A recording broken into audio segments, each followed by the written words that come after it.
I'm actually gonna do a little French-inspired thing. It's a play on chicken cordon bleu, which is usually ham and cheese inside a chicken and then fried. What I'm gonna do is take sort of that inspiration, but I'm gonna grill it. So what I'm gonna do is I'm gonna pound this chicken, and I just put a little bit of water on both sides of the chicken so it doesn't stick to the plastic wrap. I'm just gonna carefully pound it out, and this will actually help the chicken cook very evenly.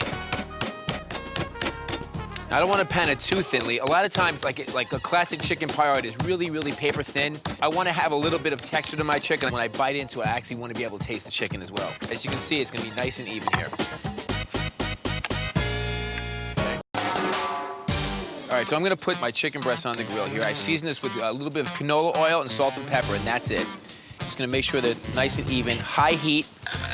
We just want to get a nice sort of sear on top of the chicken breast. Wow, you got that nice and thin. Oh, yeah. And you can see how quickly the chicken is going to cook here.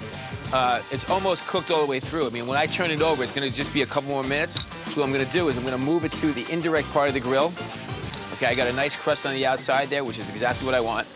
The other thing I'm going to do is actually put some lemons on the grill, because I love when you grill citrus. It gives it that sort of nice roasted citrus flavor, and I'm going to make a vinaigrette out of this. Oh, that sounds great. You get some of that smokiness, and the juice comes out easier, right? Exactly right. Now what I'm going to do is I'm going to take just a very thin slice of prosciutto, and actually, you know, they'll slice it very nice and thin for you. I'm just going to put a layer of prosciutto on top, and then I'm going to take my triple creme cheese. Now, this stuff is really strong.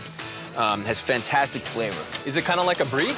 It's like a brie with a lot more flavor. It actually has the texture of brie. Here, taste a little bit. But it's wow, yeah, that's got some kick. It's definitely pungent. Oh, that's beautiful. That's gonna be great on that chicken, Bobby. Yeah, I mean, come on. Ham and cheese on chicken, you know? It's a classic combo, but you've done it up in a new way. Exactly. All right, so we're just gonna put our cheese on top. As you can see, I have it on the indirect heat, okay? I started on the direct heat, got a nice sear. Now I'm gonna let it cook through and let the cheese and the prosciutto melt. Take a look at our lemons. Starting to get nicely grilled.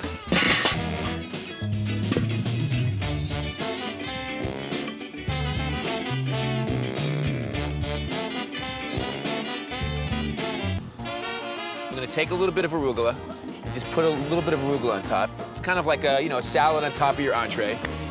Extra virgin olive oil. And just squeeze some of this roasted lemon on top. Okay, and a little salt and pepper. I'm gonna let Mark give this a try. All right, Mark. Oh man, Bobby, that looks beautiful. This is all you. Now, it's a pretty strong flavored cheese. I don't know if that's like to your liking, or would you rather something a little bit more mild? No, it's perfect, Bobby. It adds some richness and earthiness. And with that little peppery arugula on top, it's beautiful. That cheese is good. I'm not taking credit for the cheese, because I did not make the cheese. It is good on that chicken.